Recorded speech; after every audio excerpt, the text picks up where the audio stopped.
देखो गाइस, ये अभी सुबह बिन के लाए दाई है ते दे आमा खोइला बनाया बारे ती छिला था वे एक छिले ध्यान से देखो।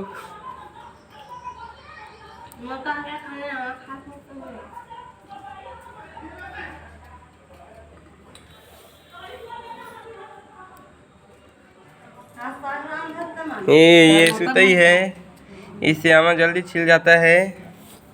देखते हैं एक तो ट्राई करके देख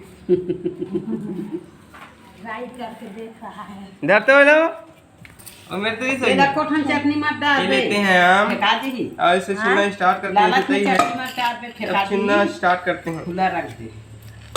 देखते हैं, बहुत ही शानदार। कैसे हुआ डोकरी तुम मोटर से खुला करके रख दे। ये दे ले, यही लाई जी आमला बड़ा दाई कहाँ ले गए? ये खा दो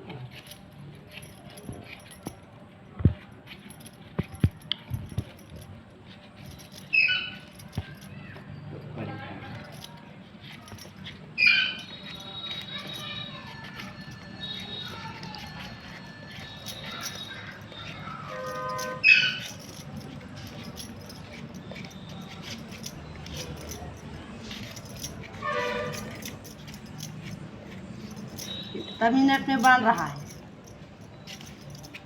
देखिए कितने जल्दी ही कागज बन रही छिल दिए छिल इसी तय के माध्यम से। बंद कर देना। आइला अच्छा सूखा ही कर नहीं दे। खाती जाना दे। ये मम्मी छिल रही है, देखो ध्यान से। ये हमारी देखो कैसे काट रही है। आम काटने का आम को काट नहीं सक रही है। हिम काटूं का हाथ रही धार नहीं होएगा। का में धार दे पगली है इसका ध्यान दे तबे तो धार दे।